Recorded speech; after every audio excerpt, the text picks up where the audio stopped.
October 3rd, 11:47 a.m. Pacific Time. I'm sitting in the conference room of XCOM's Palo Alto headquarters, staring at the faces of people I trusted with my life. My co-founders, my closest advisors, the team that had helped me build what would become PayPal. But today, they weren't looking at me like a partner. They were looking at me like a problem to be solved. "Elon," said Peter Thiel, my supposed co-CEO after our merger with Confinity, "we need to talk." The merger had seemed brilliant just 4 months earlier. My company, X.com, was the fastest growing online bank in the world. Their company, Confinity, had created this revolutionary payment system called PayPal. Together, we'd dominate online payments and change the financial world forever. Or so I thought. What I didn't realize was that I wasn't walking into a partnership. I was walking into an ambush that had been planned for months. "The board has concerns," continued Thiel, his voice carefully neutral, "about the technical direction, about the leadership structure, about priorities." I looked around the room. Max Levchin, the brilliant engineer who'd helped build PayPal's fraud detection system.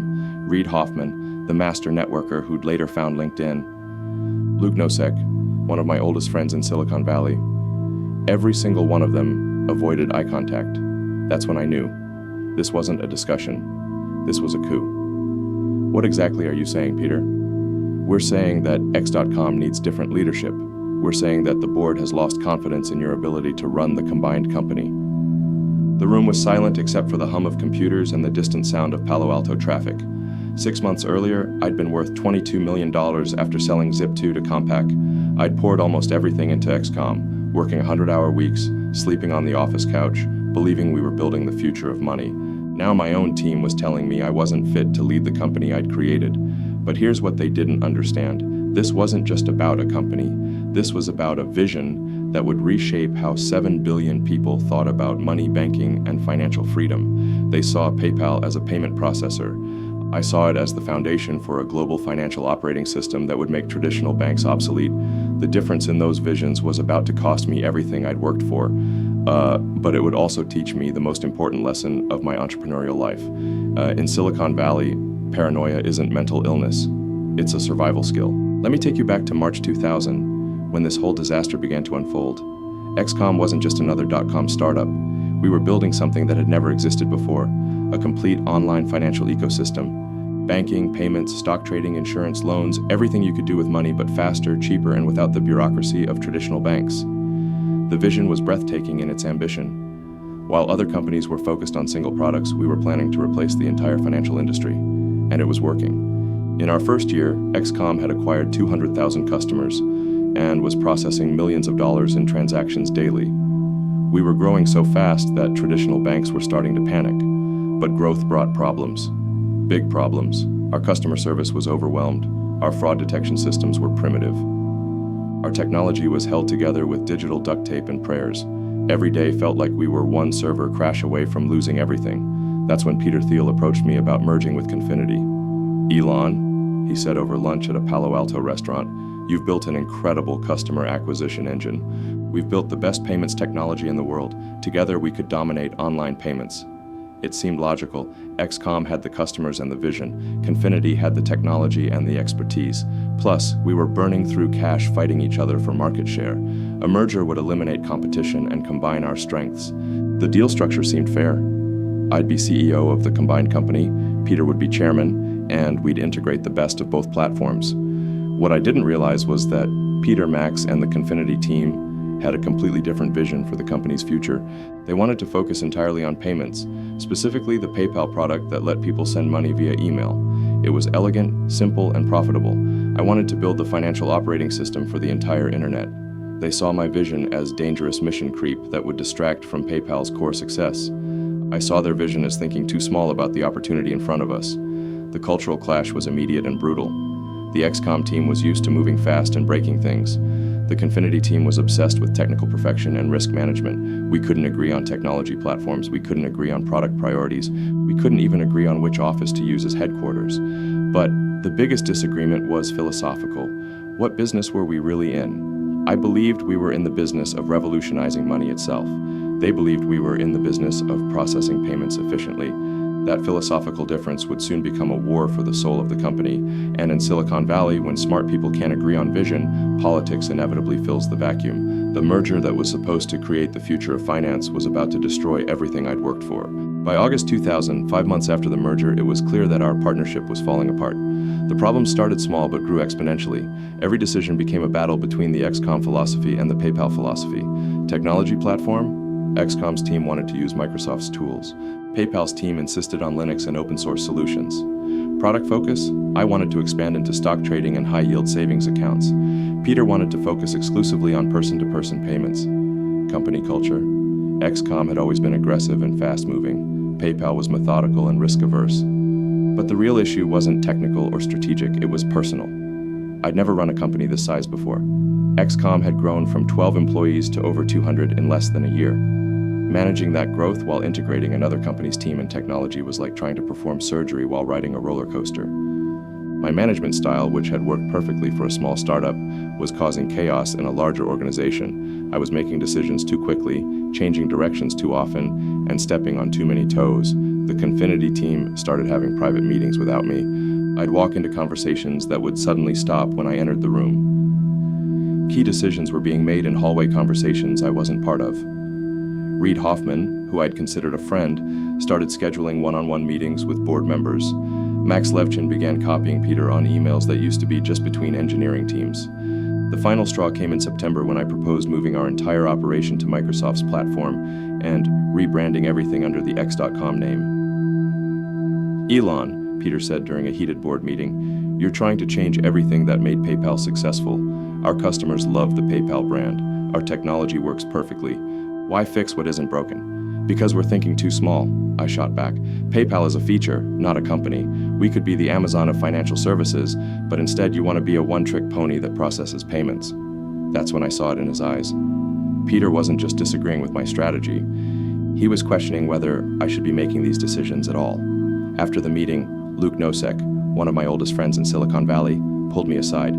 Elon, you need to know what people are saying. There are concerns about your leadership style, about whether you're the right person to run this company. What kind of concerns? Luke looked uncomfortable. People think you're too focused on the big picture and not enough on execution. They think you're moving too fast without considering the consequences. I felt like I'd been punched in the stomach. These were people I'd hired, people I'd trusted, people I'd made millionaires, and they were planning to get rid of me. What I discovered next would change how I thought about business partnerships forever. It started with an innocent observation. Walking past Peter's office late one evening, I noticed him in an intense conversation with Max Levchin and Reid Hoffman. Nothing unusual about that, except they all went silent the moment they saw me. Hey guys, what's going on? I asked. Just discussing some technical architecture decisions, Max replied, but his body language said something entirely different. Over the next few weeks, I started noticing patterns. Private conversations that ended when I approached, board members having informal dinners without mentioning them to me, engineering decisions being made without my input. I wasn't being paranoid, I was being systematically excluded from my own company. The breakthrough came when my assistant accidentally forwarded me an email thread that wasn't meant for me. It was a conversation between Peter and Reid, discussing transition planning and leadership restructuring. My blood ran cold. They weren't just unhappy with my performance, they were actively planning to remove me. I immediately called an emergency meeting with our biggest investor, Mike Moritz from Sequoia Capital. Mike, I need to know where you stand. Are you supporting what Peter and the team are planning? Mike was quiet for a long moment. Elon, there are legitimate concerns about the company's direction. The technology platform migration has been messy. Customer service issues are mounting. The team is struggling with all the changes you've been implementing. So you're saying you support removing me as CEO? I'm saying the board needs to consider all options, including bringing in more experienced management. That night, I couldn't sleep. I walked through the XCOM offices at 2 a.m., looking at the infrastructure we'd built, the team we'd assembled, the vision we'd been pursuing. Everything I'd worked for since selling Zip2 was about to be taken away by people who I'd trusted completely, but I wasn't going down without a fight. I started making my own calls, to other board members, to key employees, to investors who had backed XCOM from the beginning. I needed to know how deep this conspiracy went and whether I had any allies left. What I discovered was worse than I'd imagined. The coup wasn't a recent development. It had been in planning since the merger. Peter, Max, and Reed had been building support for months, carefully positioning themselves as the steady hands who could fix the chaos that my leadership had allegedly created. They'd convinced the board that I was brilliant at vision, but terrible at execution. That ex-com needed someone more experienced to take it to the next level. The most painful part? Some of my own hires, people I'd personally recruited and mentored, were supporting the coup. I had exactly 1 week to save my company, or I'd lose everything I'd built in the most humiliating way possible, being fired by my own team. October 3rd, 2000. The day that would determine whether I remained CEO of the company I'd founded, or became another Silicon Valley cautionary tale about founders who got too big for their britches. I walked into the XCOM conference room, knowing this was do or die time. The board meeting had been scheduled as a routine quarterly review, but I knew better. This was my execution. Around the table sat the people who would decide my fate. Peter Thiel, Mike Moritz from Sequoia, John Malloy from Blue Run Ventures, and several other investors who had backed either X.com or Confinity. I'd spent the previous week preparing my defense. PowerPoint slides showing XCOM's growth metrics, customer acquisition data, revenue projections, technical roadmaps for the platform migration, but I could tell from the moment I walked in that numbers wouldn't save me. This wasn't about performance, it was about politics. Elon, Mike Moritz began, we appreciate everything you've accomplished with XCOM. The growth has been remarkable, but the board has some concerns about the integration process and the company's strategic direction. Here it comes, I thought. Peter took over. The merger was supposed to combine our strengths and eliminate redundancies. Instead, we're seeing confusion in the market, technology conflicts, and internal disagreements that are affecting morale and performance. I interrupted. Every major integration has challenges. We're dealing with 2 different company cultures, 2 different technology platforms, and the fastest growth in our industry. Of course, there are bumps. These aren't bumps, Elon, said Max Levchin. These are fundamental disagreements about what business we're in and how we should run it. For the next 2 hours, they systematically dismantled my leadership. Every decision I'd made was reframed as evidence of poor judgment. Every strategic initiative was characterized as dangerous distraction from our core business. The Microsoft platform migration, risky and unnecessary. The expansion into stock trading, mission creep that dilutes our focus. The rebranding to X.com, confusing to customers who love the PayPal brand. But the most damaging criticism was personal. Reid Hoffman, who I'd considered a friend, delivered the killing blow. Elon, you're incredibly talented at seeing the big picture and inspiring people, but running a company this size requires different skills. Skills like consensus building, operational discipline, and careful risk management. The board believes you'd be more valuable in a strategic role while someone else handles day-to-day operations. A strategic role, the corporate equivalent of being sent to Siberia. What exactly are you proposing? I asked, though I already knew. Peter answered.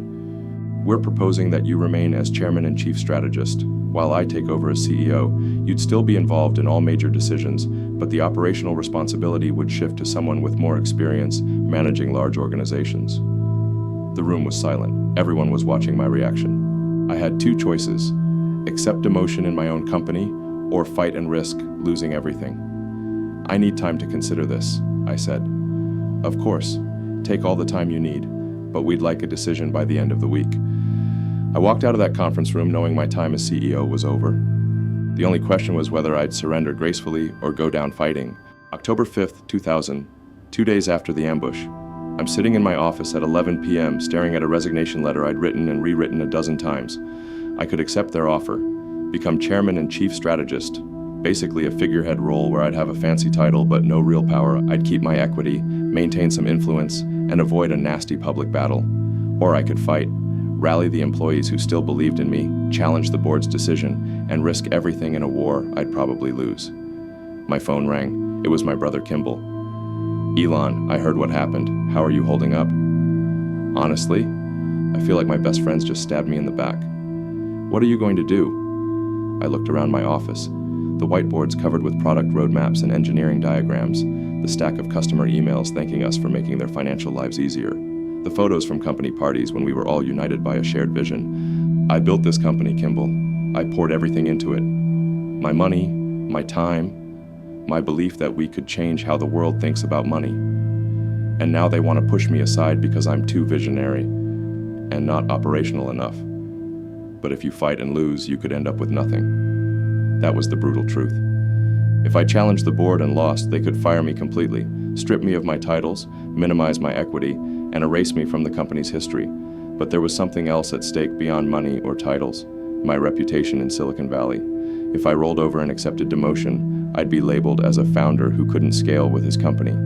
Future investors would question whether I had what it took to lead a major organization. I made my decision. The next morning, I called Peter and requested another board meeting. "I've considered your proposal," I told the assembled board members, "and I'm rejecting it." The room tensed. They'd expected me to accept gracefully. "I'm rejecting it because it's based on a fundamental misunderstanding of what XCOM is and what it could become. You see PayPal as a mature business that needs incremental optimization. I see it as the foundation for rebuilding the entire financial system." Mike Moritz leaned forward. "Elon, the board has made its decision. You can accept our offer, or we can explore other options." "What other options?" Peter answered. "Termination for cause, breach of fiduciary duty, failure to execute on strategic initiatives." They were threatening to fire me and destroy my reputation in the process. I stood up. "Then we have a problem, because I'm not going anywhere without a fight." The next week would determine whether I'd walk away with dignity and wealth, or whether I'd lose everything in a battle for control of my own company. But I'd learned something crucial that day. In Silicon Valley, loyalty is a luxury that successful companies can rarely afford. October 11th, 2000. The board meeting that would decide everything. I'd spent the week building my case. I'd rallied employees who supported my vision. I'd prepared detailed rebuttals to every criticism. I'd even secured commitments from a few investors who believed the coup was premature. But when I walked into that conference room, I knew immediately that I'd lost. The body language told the whole story. Peter sat at the head of the table where I used to sit. Max and Reed flanked him like bodyguards. The investors avoided eye contact. "Elon," Mike Moritz began, "we appreciate your passion for the company, but the board has made its final decision." I looked around the room one last time, hoping to see an ally, someone who would speak up for the founder who'd risked everything to build this company. Instead, I saw the faces of people who'd already moved on, who'd already accepted a future where Elon Musk was a footnote in PayPal's history rather than its driving force. "The board has voted to accept your resignation as CEO, effective immediately. Peter Thiel will take over operational control of the company." "I didn't submit a resignation," I said. "Consider this your opportunity to do so gracefully." The ultimatum was clear: resign and maintain some dignity, or be fired and face public humiliation. I thought about the alternative. I could fight this decision in court, challenge the board's authority, rally shareholders and employees to my cause. But litigation would be expensive, time-consuming, and destructive to the company I'd helped build. More importantly, I'd already learned what I needed to learn. I wasn't being pushed out because I was incompetent. I was being pushed out because my vision was bigger than theirs, and that made them uncomfortable. They wanted to run a payments company. I wanted to revolutionize money itself. They wanted incremental improvements. I wanted exponential transformation. They wanted to optimize the present. I wanted to invent the future. "Fine," I said. "I'll resign as CEO, but I'm keeping my equity and my board seat." "Of course," Peter replied. "We value your continued involvement as an investor and advisor," in the company I'd founded. But as I signed the resignation documents, I realized something important. This wasn't the end of my story. This was the beginning. PayPal would go on to be successful under Peter's leadership. But it would be exactly what he'd envisioned: a profitable, well-run payments company that processed transactions efficiently. It would never become the revolutionary financial operating system I'd imagined. That vision, the vision of completely reimagining how money works, that would have to wait for another company, another time, another opportunity.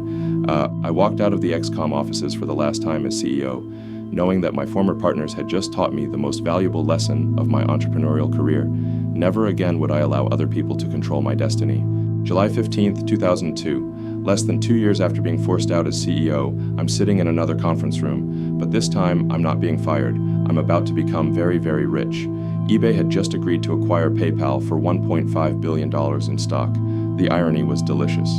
The same company that had pushed me aside for being too visionary was now being sold for more money than anyone had imagined possible. My 11.7% stake in the company was worth about $175 million. Peter Thiel walked over to me after the deal was announced.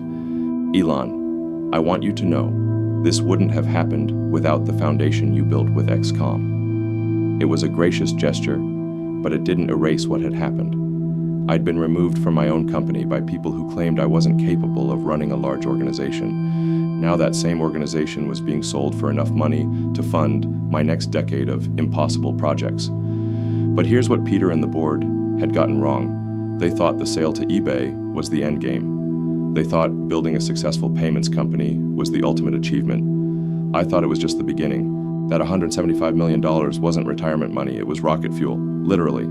I'd already started sketching plans for SpaceX, the private space company that would make humans a multiplanetary species. The PayPal money would fund the first few years of rocket development. I was also exploring this crazy idea about electric cars. What if you could build a car company from scratch, designed around electric propulsion instead of internal combustion? The PayPal money could fund that too.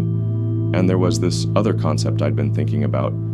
Solar panels integrated into roof tiles, creating beautiful homes that generated their own power. Maybe even a company that could tunnel underground to solve traffic congestion. The team that had fired me for thinking too big about payments had just given me enough money to think big about space travel, sustainable transport, solar energy, and urban infrastructure. They'd meant to teach me a lesson about staying focused on core business. Instead, they'd taught me that core business thinking was exactly what I needed to avoid. After the eBay announcement, reporters asked me what I planned to do with my PayPal windfall. I'm going to work on problems that could affect the future of humanity, I told them. They thought I was joking. SpaceX was incorporated 3 months later. Tesla Motors followed soon after. The same vision that had gotten me fired from PayPal, the belief that you should always think bigger, move faster, and challenge conventional wisdom, would guide everything I did next. Peter Thiel and the PayPal team had built a great company, but they'd built it by thinking incrementally, optimizing existing systems, and avoiding unnecessary risks. I was about to spend the next 2 decades proving that unnecessary risks were exactly where the biggest opportunities were hiding. 6 months after the eBay sale, I was in my new SpaceX headquarters, a converted warehouse in Hawthorne, California, when a reporter asked me about the PayPal experience. "Do you regret how things ended with PayPal?" she asked. I thought about that question for a long time. Did I regret being forced out of my own company by people I'd trusted? Did I regret losing control of a vision I'd spent years developing? No, I finally answered. Getting pushed out of PayPal was the best thing that could have happened to me. The reporter looked confused. How so? Because it taught me lessons I never would have learned otherwise. The most important lesson: never give up control of your vision to people who don't share it. When I started Tesla, I made sure I maintained voting control of the company. When I founded SpaceX, I structured it so that no board could vote me out. When I later acquired Twitter, I took it private specifically to avoid the kind of politics that had destroyed my relationship with PayPal. The PayPal coup had taught me that in business, good intentions and shared goals aren't enough. You also need aligned incentives and compatible visions. Peter Thiel wasn't evil, Max Levchin wasn't malicious, Reid Hoffman wasn't trying to hurt me personally. They were intelligent, well-meaning people who genuinely believed that removing me was best for the company. They looked at my leadership style, aggressive, visionary, sometimes chaotic, and concluded that PayPal needed someone more conventional. They were probably right, by their definition of success.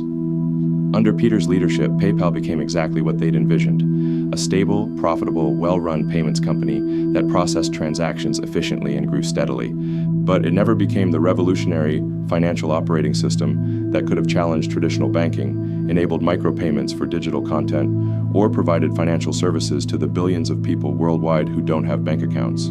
It became successful by thinking smaller. That taught me the second crucial lesson. There's a fundamental difference between building a successful company and changing the world. Most entrepreneurs optimize for success. They want to build profitable businesses that grow steadily and provide good returns for investors. I learned that I wanted something different. I wanted to work on problems that mattered for humanity's future, even if those problems were harder, riskier, and less likely to succeed. The third lesson was about timing and patience. Getting fired from PayPal felt like a catastrophic failure. I'd lost control of my company, been humiliated by my peers, and watched other people execute a more conservative version of my vision. But losing PayPal in 2000 positioned me perfectly for what came next. The money from the eBay sale gave me the freedom to take enormous risks on SpaceX and Tesla. The lessons about leadership and company structure helped me avoid similar mistakes in the future. Most importantly, the experience taught me that failure isn't the opposite of success. It's preparation for success. Every failure teaches you something crucial that you can't learn any other way. PayPal taught me about corporate governance, leadership scaling, and the importance of aligned vision among co-founders. Those lessons would prove invaluable when SpaceX faced near bankruptcy in 2008, when Tesla struggled with production hell in 2017, and when I decided to acquire Twitter in 2022. Today, when people talk about the PayPal Mafia, the group of former PayPal employees who went on to found or fund dozens of major companies, they usually focus on Peter Thiel, Reid Hoffman, Max Levchin, and the others who stayed with the company through the eBay sale. But here's what they miss. The PayPal Mafia's biggest success story is the guy they kicked out. Peter Thiel founded Palantir and became one of Silicon Valley's most successful investors. Reid Hoffman created LinkedIn and became a prominent venture capitalist. Max Levchin built several companies and became a respected entrepreneur. All impressive achievements. But SpaceX has revolutionized space travel, made rockets reusable, and is actively working to make humans a multiplanetary species. Tesla has accelerated the world's transition to sustainable energy and forced every major automaker to go electric. Neuralink is developing brain-computer interfaces that could help paralyzed people walk again. The vision that was too big for PayPal became the foundation for companies that are literally changing the world. And here's the beautiful irony. PayPal's success enabled all of it. Without the $175 million from the eBay sale, I couldn't have funded SpaceX's early rocket development. Without the lessons I learned about corporate governance and leadership, I might have made the same mistakes at Tesla. Without the experience of being betrayed by trusted partners, I might not have structured my later companies to protect their missions from short-term thinking. Getting fired from PayPal was like getting kicked out of the minor leagues just before being called up to the majors. But the most important legacy of the PayPal experience isn't the money or the lessons, it's the proof of concept. PayPal proved that a small team of engineers could build technology that revolutionized an entire industry. It showed that you didn't need to be a traditional financial institution to handle billions of dollars in transactions. It demonstrated that software could eliminate inefficiencies that the banking industry had accepted for decades. Most importantly, it proved that impossible problems were just engineering challenges waiting for the right team and sufficient determination. When people told me that private companies couldn't build rockets to compete with NASA, I thought about how PayPal had competed with traditional banks. When they said electric cars would never be commercially viable, I thought about how PayPal had made online payments mainstream when everyone said they were too risky. When they claimed that tunneling technology couldn't solve urban traffic, or that brain-computer interfaces were science fiction, I had PayPal as proof that established industries could be disrupted by thinking differently about fundamental assumptions. The same audacity that got me fired from PayPal for being too visionary became the foundation for everything I've accomplished since. Today, when young entrepreneurs ask me how to handle setbacks, betrayals, and failures, I tell them about October 2000, the month when I lost control of my first major company and learned the most important lesson of my career. Getting fired from the job you love might be the best thing that ever happens to you.